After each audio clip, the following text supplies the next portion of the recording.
Student, आज का ये वीडियो तुम लोगों के लिए बहुत इंपॉर्टेंट वीडियो है। आज का वीडियो जो होगा तुम लोगों के लिए बहुत बेनिफिशियल होगा बोर्ड एग्जामिनेशन के लिए, क्योंकि आज के इस वीडियो में हम ये बताने वाले हैं कि किस चैप्टर से किस टाइप का क्वेश्चन पूछा जाएगा। मतलब कि तुम लोगों को पता है कि जो पेपर आएगा, क्वेश्चन पेपर आएगा, उसमें MCQ आएगा, 2 नंबर का क्वेश्चन पूछा जाएगा, 3 नंबर का क्वेश्चन पूछा जाएगा, फिर केस बेस्ड क्वेश्चन पूछा जाएगा और उसके बाद 5 नंबर का क्वेश्चन पूछा जाएगा। तो किस चैप्टर से कितना MCQ पूछा जाएगा, कितना 2 नंबर का क्वेश्चन, कितना 3 नंबर का क्वेश्चन, कितना केस बेस्ड क्वेश्चन और कितना 5 नंबर का क्वेश्चन पूछा जाएगा, आज हम कंप्लीट डिस्क्रिप्शन इस वीडियो में देने वाले हैं। तो ये वीडियो आप लोगों के लिए बहुत इंपॉर्टेंट है तैयारी के पॉइंट ऑफ व्यू। यहां पे हम देख सकते हैं कि पूरा क्वेश्चन पेपर 4 कैटेगरी में डिवाइडेड होगा। पहला कैटेगरी MCQ का, दूसरा 2 नंबर, तीसरा 3 नंबर मार्क्स का, चौथा 4 नंबर मार्क्स जो कि केस बेस्ड होगा और 5वां 5 नंबर का क्वेश्चन। जैसे यहां पे सबसे पहला हम चैप्टर देखते हैं रिलेशन इन फंक्शन का। तो रिलेशन फंक्शन से एक MCQ पूछा जाएगा, एक MCQ पूछा जाएगा रिलेशन फंक्शन से और एक 2 मार्क्स का क्वेश्चन पूछा जाएगा रिलेशन फंक्शन से और एक पूछा जाएगा 5 मार्क्स का क्वेश्चन।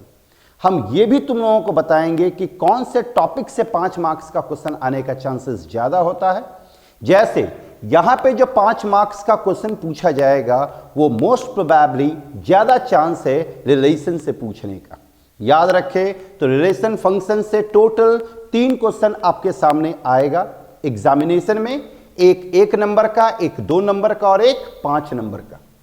अब अगर हम बात करें मैट्रिक्स और डिटर्मिनेंट, तो मैट्रिक्स और डिटर्मिनेंट से 5 MCQ पूछा जाएगा। ध्यान रखें, 5 MCQ पूछा जाएगा और एक 5 नंबर का क्वेश्चन पूछा जाएगा। तो मैट्रिक्स और डिटर्मिनेंट बहुत इंपॉर्टेंट हो जाता है एग्जामिनेशन पॉइंट ऑफ व्यू से, क्योंकि इससे 10 मार्क्स का क्वेश्चन इन्वॉल्व होगा। 10 मार्क्स का क्वेश्चन पूछा जाएगा जिससे 5 MCQ और एक क्वेश्चन पूछा जाएगा 5 मार्क्स का। जो 5 मार्क्स का क्वेश्चन पूछा जाएगा वो मैट्रिसेस से ही पूछा जाएगा। याद रखें, मैट्रिसेस से ही पूछा जाएगा जिसमें X, Y और Z का वैल्यू निकालते हैं। तो मैट्रिसेस और डिटर्मिनेंट अब अच्छे से करें। मैट्रिसेस और डिटर्मिनेंट इंपॉर्टेंट है क्योंकि इससे डायरेक्ट 10 नंबर का क्वेश्चन बोर्ड एग्जामिनेशन पूछा जाएगा। अब हम बात करते हैं कंटिन्यूटी और डिफरेंशिएबिलिटी की। तो कंटिन्यूटी और डिफरेंशिएबिलिटी से टोटल 3 नंबर का क्वेश्चन पूछा जाएगा जिसमें 2 MCQ है और एक है आपका 2 मार्क्स का क्वेश्चन। याद रखें, कंटिन्यूटी और डिफरेंशिएबिलिटी से 3 क्वेश्चन पूछा जाएगा जिसमें 2 MCQ और एक आपका आएगा 2 मार्क्स का क्वेश्चन। तो कंटिन्यूटी और डिफरेंशिएबिलिटी में कंटिन्यूटी और डिफरेंशिएबिलिटी मतलब इसमें आपका डिफरेंशिएशन भी आ गया, डिफरेंशिएशन को भी आप अच्छे से करें। अब हम देखते हैं अगर इंटीग्रेशन जिसमें आता है, इंटीग्रेशन थोड़ा सबको भारी लगता है लेकिन इंटीग्रेशन आपको अच्छे से करना ही होगा। इंटीग्रेशन में अगर हम देखें तो 2 MCQ पूछा जाएगा मतलब 2 मार्क्स का क्वेश्चन और 3 क्वेश्चन पूछा जाएगा 3 मार्क्स का। तो इंटीग्रेशन जो है वो आपको डायरेक्ट 11 नंबर दे रहा है। इंटीग्रेशन आपको एग्जामिनेशन में 11 नंबर देगा। MCQ तो डायरेक्ट कुछ फॉर्मूला बेस्ड क्वेश्चन पूछा जाएगा या हल्का सा कोई सब्स्टिट्यूशन लगा, मतलब ऐसा क्वेश्चन पूछा जाएगा जिसमें कोई एक सिंपल सब्स्टिट्यूशन लगाएंगे जिसमें रिजल्ट आ जाएगा। अब यहां पे जो 3 क्वेश्चन है इंटीग्रेशन का, जो 3 मार्क्स का पूछा जाएगा जिसमें एक क्वेश्चन ज्यादा चांस है पार्शियल फ्रैक्शन से पूछने का। याद रखें, पार्शियल फ्रैक्शन बहुत ज्यादा इंपॉर्टेंट हो जाता है।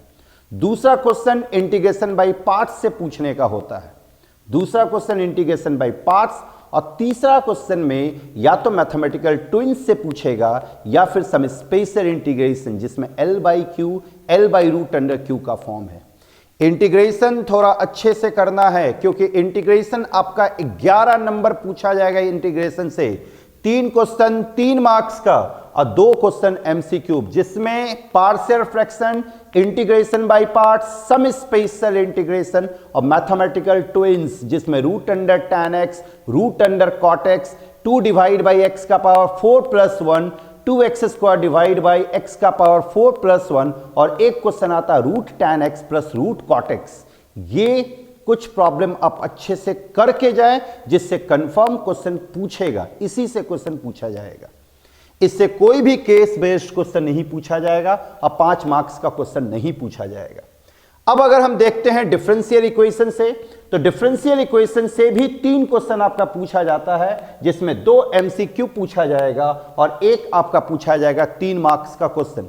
3 मार्क्स के क्वेश्चन में सबसे ज्यादा चांस होता है लीनियर डिफरेंशियल इक्वेशन से पूछने का और होमोजीनियस डिफरेंशियल इक्वेशन से। याद रखें, 3 मार्क्स के क्वेश्चन में ज्यादा चांस होता है लीनियर डिफरेंशियल इक्वेशन और होमोजीनियस डिफरेंशियल इक्वेशन से पूछने का, और इसमें आपसे डिग्री वगैरह पूछ सकता है, डिग्री क्या होगा और ऑर्डर क्या होगा। अब अगर हम बात करें वेक्टर और 3D, वेक्टर और 3D बहुत ज्यादा इंपॉर्टेंट है। यहां पे आप देख सकते हैं 5 MCQ वेक्टर और 3D मिलाकर प्लस 2 नंबर का क्वेश्चन 2 रहेगा, मतलब 5 और 4 9, और एक क्वेश्चन पूछा जाएगा 5 मार्क्स का, मतलब ये 14 मार्क्स कैरी करता है। वेक्टर और 3D आपका बोर्ड एग्जामिनेशन में 14 मार्क्स कैरी करता है। तो वेक्टर और 3D बहुत इंपॉर्टेंट हो जाता है इस पॉइंट ऑफ व्यू से, जिसमें ज्यादा चांस यहां पे जो 5 मार्क्स का क्वेश्चन जो है वो अधिक चांस आप रखें कि आपका, पहले हम बात करते हैं 2 नंबर के क्वेश्चन पे। 2 नंबर का जो क्वेश्चन है उसमें एक स्ट्रेट लाइन का क्वेश्चन पूछेगा। 2 क्वेश्चन आपका पूछा जाएगा 2 मार्क्स का, जिसमें एक स्ट्रेट लाइन का क्वेश्चन पूछेगा, जिसमें कोई लाइन का इक्वेशन निकालना होगा, वो किसी थर्ड लाइन के पैरेलल और किसी पॉइंट से पास कर, इस टाइप का क्वेश्चन। या 2 लाइन पे परपेंडिकुलर है, एक find the equation of the line which is perpendicular to 2 lines and passes through the point something. इस टाइप का क्वेश्चन अच्छे से करके जाए, इस टाइप का क्वेश्चन बहुत इंपॉर्टेंट है। और एक क्वेश्चन जो 5 मार्क्स का पूछा जाएगा वो मोस्ट प्रोबेबली चांस है कि वो वेक्टर से ही पूछेगा और ज्यादा चांस है कि वो क्रॉस प्रोडक्ट से पूछेगा। वेक्टर में क्रॉस प्रोडक्ट बहुत इंपॉर्टेंट है। एक जो 5 नंबर का क्वेश्चन पूछा जाएगा वो अधिक चांस है कि आपका वेक्टर से ही पूछा जाएगा, वेक्टर से। तो वेक्टर 3D अच्छे से करें, छोटे छोटे कंसेप्ट को याद रखें, छोटे छोटे फॉर्मूला को याद रखें। अगर 2 वेक्टर परपेंडिकुलर है तो कंडीशन क्या होगा, 2 वेक्टर अगर पैरेलल है तो कंडीशन क्या होगा। इस टाइप के छोटा छोटा प्रॉपर्टीज के मदद से आपका 5 MCQ क्वेश्चन बनाया जाएगा। Linear programming problem, linear programming से आपका 3 क्वेश्चन पूछा जाएगा और अगर मार्क्स के पॉइंट ऑफ व्यू से देखें तो इससे 5 मार्क्स आएगा, जिसमें 2 MCQ देख सकते हैं, 2 MCQ और एक आपका 3 मार्क्स का क्वेश्चन। 3 मार्क्स के क्वेश्चन में आपका इक्वेशन दिया रहेगा, आपको उसको ग्राफिकली बनाना है और सिंप्लीफाई करके x और y निकालना। याद रखें, ग्राफिकली बनाना है और सिंप्लीफाई करके x और y निकालना है। और ऑब्जेक्टिव में इससे पूछ सकता है कि फिजिबल सॉल्यूशन क्या है, या फिर सैडेड पार्ट क्या है, या फिर आपसे पूछ सकता है कि अगर कर्व अनबाउंडेड होगा तो कैसे निकलेगा।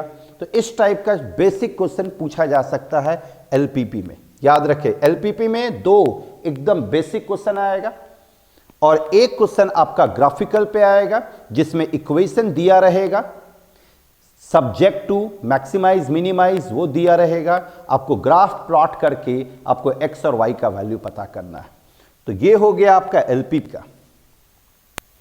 अब हम बात करते हैं एप्लीकेशन ऑफ डेरिवेटिव, और ये स्लाइड बहुत इंपॉर्टेंट है। क्यों? क्योंकि इसमें application of derivative application of derivative से आप देख सकते हैं एक 2 मार्क्स का क्वेश्चन और एक पूछा जाएगा केस बेस्ड क्वेश्चन।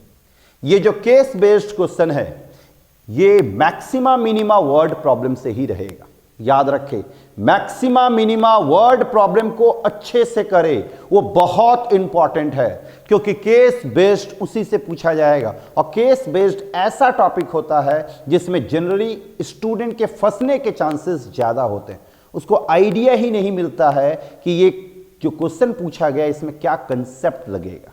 तो केस बेस्ड के लिए आपको मैक्सिमा मिनिमा के वर्ड प्रॉब्लम को, मैक्सिमा मिनिमा में जो second order higher order test है उसको अच्छे से पढ़ के जाए। याद रखें, उसको अच्छे से पढ़ के जाए, उसी से पूछेगा केस बेस्ड। और एक जो 2 मार्क्स का क्वेश्चन है वो आपका इंक्रीजिंग और डिक्रीजिंग से पूछा जाएगा। इंक्रीजिंग और डिक्रीजिंग को भी अच्छे से प्रैक्टिस करके जाए। फिर हम देखते हैं application of integral. Application of integral से भी 2 क्वेश्चन पूछा जाएगा। मतलब एप्लीकेशन ऑफ इंटीग्रल आपका टोटल 9 मार्क्स कैरी करता है, याद रखें 9 मार्क्स कैरी करेगा। एप्लीकेशन ऑफ डेरिवेटिव इंटीग्रेशन में 2 चीज आता है, एक आपका डेफिनिट इंटीग्रेशन और दूसरा एरिया बाउंडेड। एक डेफिनिट इंटीग्रेशन और दूसरा एरिया बाउंडेड। इसमें जो केस बेस्ड क्वेश्चन पूछा जाएगा वो आपका एरिया बाउंडेड से पूछा जाएगा। याद रखें एरिया बाउंडेड से केस बेस्ड क्वेश्चन होगा। सो एरिया बाउंडेड थोड़ा अच्छे से प्रैक्टिस करें। और एरिया बाउंडेड जो आपके सिलेबस में है वो खाली स्टैंडर्ड कर्व के लिए, कोई भी शिफ्टेड कर्व नहीं मिलेगा। और एक क्वेश्चन 5 मार्क्स का जो पूछा जाएगा वो डेफिनिट इंटीग्रेशन के प्रॉपर्टीज से पूछा जाएगा। डेफिनिट इंटीग्रेशन के प्रॉपर्टीज से, जो आपका जैसे 0 से 5 मॉड एक्स या इवन ऑड फंक्शन के वाले प्रॉपर्टी से ज्यादा चांसेस है पूछने का। अब अगर हम बात करें प्रोबेबिलिटी, तो प्रोबेबिलिटी से आप देख सकते हैं 3 क्वेश्चन पूछा जाएगा। एक क्वेश्चन आपका ऑब्जेक्टिव होगा, एमसीक्यू होगा 1 मार्क्स का, एक क्वेश्चन आपका 3 मार्क्स का और एक आपका केस बेस्ड। केस बेस्ड जो पूछा जाएगा वो ज्यादा चांस है बेस थ्योरम से पूछा जाएगा। याद रखिए केस बेस्ड जो पूछा जाएगा वो मैक्सिमम चांस है कि आपका बेस थ्योरम या टोटल प्रोबेबिलिटी से पूछा जाएगा। तो बेस थ्योरम और टोटल प्रोबेबिलिटी को बढ़िया से करके जाए। और एक क्वेश्चन जो 3 मार्क्स का है उसमें अधिक चांस है कि वो इंडिपेंडेंट प्रोबेबिलिटी से पूछेगा, मतलब इंडिपेंडेंट इवेंट वाले कंडीशन से क्वेश्चन पूछा जाएगा या फिर प्रोबेबिलिटी डिस्ट्रीब्यूशन से। और यहां पे जो 1 नंबर का क्वेश्चन है इसमें कोई सिंपल बेसिक सा फॉर्मूला पे पूछा जाएगा। तो इसमें अगर आप बेसिक करके जाएंगे तो ये 1 नंबर का क्वेश्चन आसानी से पकड़ेंगे। अब यहां पे आप देखिए टोटल जो चीज अभी हम डिस्कस किए उसी का यहां पे चार्ट है। यहां पे आपको कुछ बातों को ध्यान में रखना है एग्जामिनेशन के टाइम, मतलब एग्जामिनेशन का जो आप प्रिपरेशन कर रहे हैं तो कुछ बातों को एकदम ध्यान में रख के काम करना। देखिए मेन प्रॉब्लम स्टूडेंट को कहां पे होता है, इस 3 जगहों पे होता है। याद रखें इस 3 जगहों पे स्टूडेंट को प्रॉब्लम फेस करना पड़ता है। और ये केस बेस्ड क्वेश्चन है। केस बेस्ड क्वेश्चन में जनरली देखते हैं कि स्टूडेंट फंसता है। तो केस बेस्ड के लिए आपको एप्लीकेशन ऑफ डेरिवेटिव का मैक्सिमा मिनिमा, एरिया बाउंडेड का, प्रोबेबिलिटी का कुछ केस बेस्ड क्वेश्चन को जरूर अच्छे से प्रैक्टिस करके जाए। याद रखें area bounded, maxima minima, word problem और बेस थ्योरम और टोटल प्रोबेबिलिटी का कुछ प्रॉब्लम जरूर प्रैक्टिस करके जाए जो कि केस बेस्ड टाइप प्रॉब्लम हो।